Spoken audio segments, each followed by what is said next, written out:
रोजमर्रा की जिंदगी में हम ऐसे बहुत से काम करते हैं जिनके पीछे की साइंस या फिजिक्स के बारे में हमें बिल्कुल पता नहीं होता। हम मान लेते हैं ये तो ऐसे ही होता होगा या फिर इसके पीछे यही कारण रहा होगा। 11th की फिजिक्स आपके रोजमर्रा की जिंदगी के कामों के पीछे के कारण को बताती है। आप बोलोगे सर क्या बात कर रहे हो? मैं आपको एक आध उदाहरण देता हूं। आप कभी लिफ्ट में ऊपर गए? आप जब लिफ्ट में ऊपर जाते हैं तब आपको ऐसा प्रतीत होता है कि आपका वजन बढ़ने लगा है। क्या वास्तविकता में आपका वजन बढ़ जाता है? आप मोटे हो जाते हैं क्या?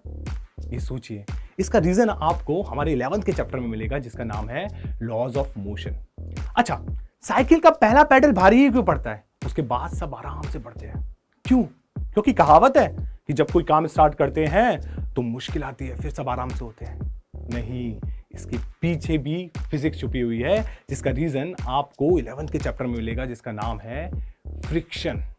अच्छा, आपने गौर किया है जब कभी आप हाईवे में जाते हैं तो हाईवे का एक सिरा उठा होता है रोड का और दूसरा उसके कंपेयर में नीचे होता है। ऐसा क्यों होता है? क्योंकि इंजीनियर ने गलती कर दी होती है? नहीं, इसमें आपकी सेफ्टी को भी ध्यान रखा जाता है और इसके पीछे भी फिजिक्स छुपी होती है जिसका रीजन आपको हमारे चैप्टर में मिलेगा 11th के, जिसका नाम होगा सर्कुलर मोशन। अच्छा, मूवियों में देखा होगा जब दो गाड़ी आपस में टकराती हैं उसके बाद एकदम से ब्लास्ट हो जाता है। ऐसा क्यों होता है? रोहित शेट्टी कराता है इसलिए? नहीं, इसके पीछे फिजिक्स के साथ साथ केमिस्ट्री भी छुपी हुई है और जिसका रीजन आपको 11th के चैप्टर में मिलेगा जिसका नाम है centre of mass and collision. बचपन में पानी के साथ तो बहुत ही ज्यादा खेले होंगे। जब आप पाइप के आगे वाले सिरे को दबाते हो तो उसके पानी की निकलने की रफ्तार बढ़ जाती है। ऐसा क्यों होता है? आपने कभी सोचा है?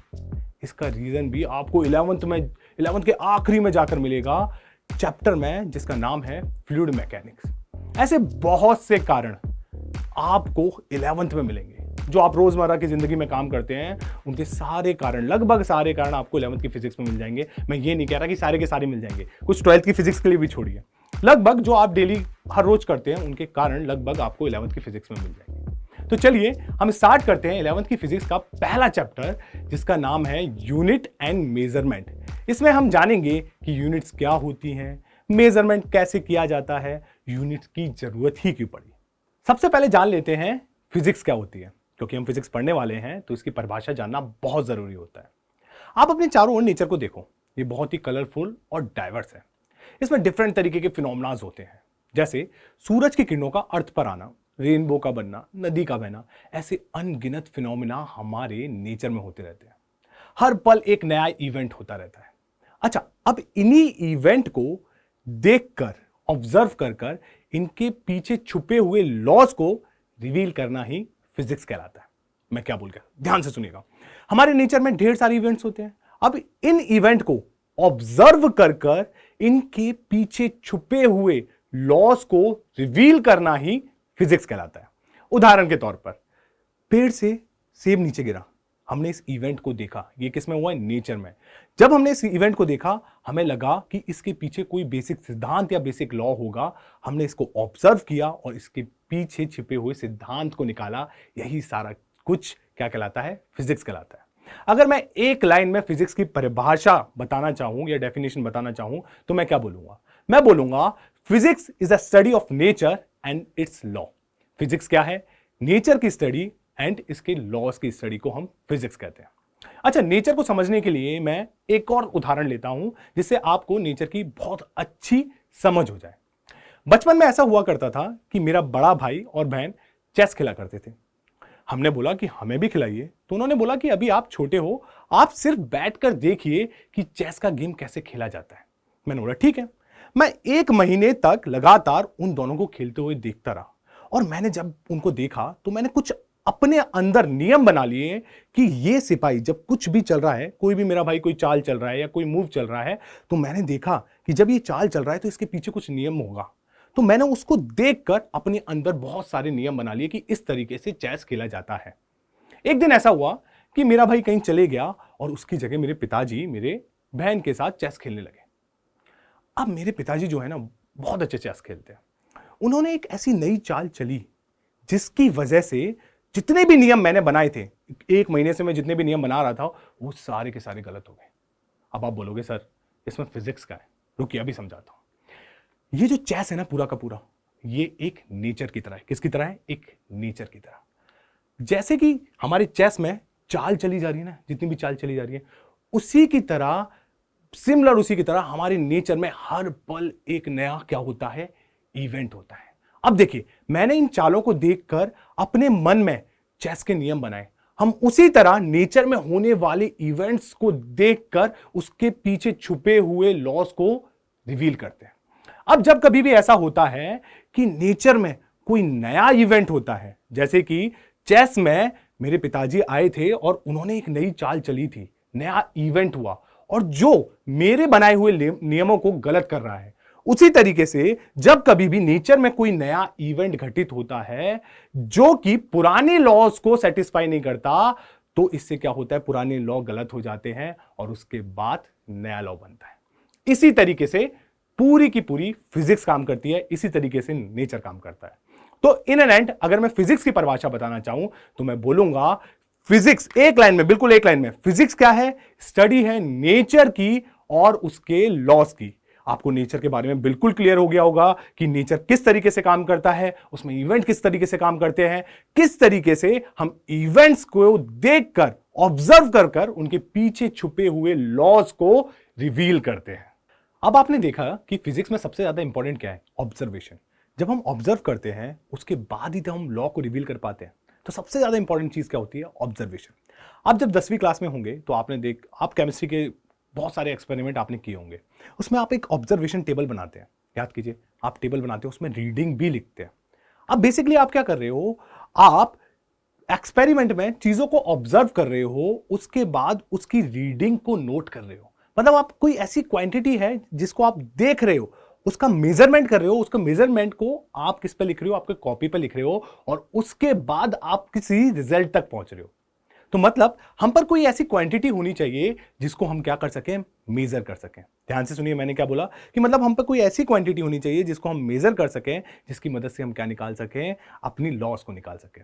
तो इसलिए हमें जरूरत पड़ती है किसकी, फिजिकल क्वांटिटीज की। तो अब मैं फिजिकल क्वांटिटी की परिभाषा बताता हूं। ऐसी क्वांटिटी जिसको हम मेजर कर सकें, ध्यान से सुनिएगा, ऐसी क्वांटिटी जिसको हम मेजर कर सकें और जिसकी मदद से हम डे टू डे लाइफ में जो भी फिनोमेना हो रहे हैं उनको एक्सप्लेन कर सकें, उसे कहा जाता है फिजिकल क्वांटिटीज। उदाहरण के तौर पर जैसे स्पीड हुआ, टाइम हुआ, लेंथ हुआ, वॉल्यूम हुआ। वॉल्यूम कैसे, जैसे आप अभी मैं बता रहा था ना, केमिस्ट्री में आप क्या मेजर करते हो, केमिस्ट्री में किसी का वॉल्यूम नापते हो, फिजिक्स में जाके किसी की लेंथ नापते हो। ये सारी क्वांटिटी क्या कहलाती हैं, फिजिकल क्वांटिटीज कहलाती हैं। अब आपके दिमाग में चल रहा होगा, क्या सर आपने बोला कि ऐसी क्वांटिटी जिनको मेजर किया जा सके, तो क्या कोई ऐसी क्वांटिटीज भी होती हैं जिनको मेजर नहीं किया जा सकता? हाँ, बिल्कुल होती है। उन क्वांटिटीज को जिनको मेजर नहीं किया जा सकता उनको बोला जाता है नॉन फिजिकल क्वांटिटीज। अब वो क्या होती है, मैं भी एग्जांपल देता हूं। जैसे मैं और मेरा दोस्त रूम में बैठा हुआ है, हम दोनों आपस में बात कर रहे हैं और मैं अपने दोस्त से बोल रहा हूं कि आज मैं बहुत खुश हूं। मेरा दोस्त भी बोलता है कि आज मैं भी बहुत खुश हूं। क्या आप बता सकते हो कि हम दोनों में से ज्यादा खुश कौन है? बता सकते हो क्या? नहीं बता सकते। चलो एक और उदाहरण लेके देखता हूं। मैं और मेरा दोस्त, फिर से वही, मैं और मेरा दोस्त मेरे रूम में बैठे हुए हैं, गर्मी पड़ रही है, हम दोनों आपस में बात कर रहे हैं कि फैन का स्विच ऑन कौन करेगा। मैं बोल रहा हूं अपने दोस्त से, यार आज मैं बहुत थक गया, आज मैंने बहुत सारा काम किया है।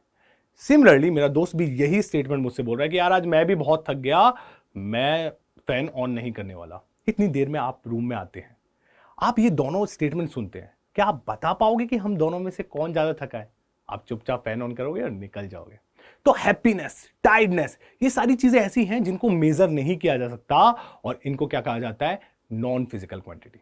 तो फिजिकल क्वांटिटी की हम क्या देख लें, परिभाषा को देख लेते हैं। तो फिजिकल क्वांटिटी की परिभाषा ये आ गई। अब ध्यान से सुनिए, फिजिकल क्वांटिटीज को क्या करते हैं हम, मेजर करते हैं। मेजर करते हैं तो इसका कुछ मैग्नीट्यूड भी होना चाहिए। इसके मैग्नीट्यूड को कैसे लिखा जाता है, इसके मैग्नीट्यूड को, मैग्नीट्यूड ऑफ फिजिकल क्वांटिटी को कैसे रिप्रेजेंट किया जाता है, it's numerical value multiply by unit.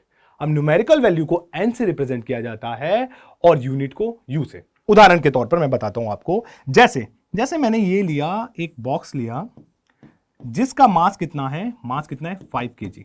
मास कितना है, 5 kg। अब ध्यान से सुनिए, मास कितना है, 5 kg। तो ये क्या है, एक फिजिकल क्वांटिटी है ना। फिजिकल क्वांटिटी क्या हुई, फिजिकल क्वांटिटी हुई मास। अगर इसके मैग्नीट्यूड को लिखना है तो आप कैसे लिखोगे, इसके मैग्नीट्यूड को लिखोगे 5 kg। अब देखिए, ध्यान से देखिए, 5 क्या है, 5 है आपकी न्यूमेरिकल वैल्यू और kg किसको दिखा रहा है, kg दिखा रहा है यूनिट को। केजी किसको दिखा रहा है? यूनिट को। अब आपको समझ में आ गया होगा कि इसका मतलब क्या है। फिजिकल क्वांटिटी, मास क्या है? एक फिजिकल क्वांटिटी है। अगर उसके मैग्नीट्यूड को दिखाना है तो हम कैसे दिखाएंगे? मैग्नीट्यूड ऑफ फिजिकल क्वांटिटी मतलब मास बराबर 5 kg, वेयर 5 क्या है? 5 है न्यूमेरिकल वैल्यू और n क्या है? u क्या है? u है यूनिट। अब ध्यान से देखिए, एक और चीज इसमें दिखाता हूं। क्या मैं इस मास को ऐसे भी लिख सकता हूं? क्या मैं इसको 5000 ग्राम भी लिख सकता हूं? कोई परेशानी तो नहीं है? क्या मास कुछ बदला? नहीं बदला। बदल क्या गया? सिर्फ न्यूमेरिकल वैल्यू बदली और यूनिट भी बदल गई। अब ध्यान से देखिए, जब यहां 5 था तब यहां यूनिट कैसी थी? बड़ी थी, केजी। जब यहां 5000 है तब यूनिट कैसी है? छोटी है, ग्राम। पर इन दोनों को क्या कई मास की वैल्यू चेंज हुई? क्या कभी चेंज हुई? वो तो 5 kg बोलो या 500 ग्राम बोलो, 5000 ग्राम बोलो, वो दोनों एक ही बराबर है ना। तो इससे मैं क्या कह सकता हूं? इससे मैं एक और कंक्लूजन निकाल सकता हूं कि भैया N1U1 बराबर N2U2 होगा। और ये किसके बराबर होगा? ये हमेशा क्या होगा? ये होगा हमेशा कांस्टेंट। जैसे जैसे नंबर बढ़ेगा, जैसे जैसे नंबर बढ़ेगा वैसे वैसे यूनिट क्या होगी? जैसे जैसे नंबर बढ़ेगा वैसे वैसे यूनिट क्या होगी? कम होगी। पर इन दोनों का प्रोडक्ट या इन दोनों का गुणा हमेशा क्या रहेगा? सेम रहेगा। मतलब N1U1 बराबर N2U2 रहेगा। जैसे आप जाओ, दुकान पे जाओ, आपने बोला कि यार 5 kg चावल दे दो, और किसी ने बोला कि भाई 5000 ग्राम चावल दे दो। क्या वो अलग अलग होगा? क्या नहीं होगा ना, सेम ही रहेगा ना। चलो एक और एग्जांपल लेके देता हूं। एक और एग्जांपल, जैसे मैंने बोला ये लेंथ है, ये कोई रॉड है, इसकी लेंथ कितनी है? इसकी लेंथ है 2 मीटर। आपने क्या नापा? आपने फिजिकल क्वांटिटी नापी। फिजिकल क्वांटिटी क्या होगी? फिजिकल क्वांटिटी हो गई बेटा लेंथ। फिजिकल क्या क्वांटिटी होगी? लेंथ। लेंथ कितनी होगी? 2 मीटर। आप इसको 2 मीटर बोल लीजिए या फिर इसको क्या बोल दीजिए? 200 सेंटीमीटर। कोई फर्क पड़ा? नहीं पड़ा ना। देखिए ये क्या है? 2, ये न्यूमेरिकल वैल्यू हो गया। m क्या है? m यूनिट हो गया। अब जैसे जैसे न्यूमेरिकल वैल्यू बढ़ रही है बेटा, उसकी यूनिट क्या हो रही है? घट रही है। क्या आपको समझ में आया? क्या इन दोनों का प्रोडक्ट कैसा है? इन दोनों का प्रोडक्ट कांस्टेंट है ना। आपको इन दोनों का प्रोडक्ट कांस्टेंट दिख रहा है? इन दोनों का प्रोडक्ट हमेशा कांस्टेंट रहेगा। अब यूनिट के बारे में ना, यूनिट के बारे में डिटेल में अगले लेक्चर में हम डिस्कस करेंगे।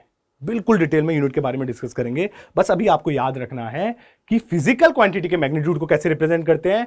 NU से, और N1U1 बराबर N2U2 होता है। जैसे जैसे n बढ़ेगा वैसे वैसे यूनिट कम होगी, जैसे जैसे यूनिट बढ़ेगी वैसे वैसे n कम होगा, पर ये हमेशा किसके बराबर रहेगा? कांस्टेंट।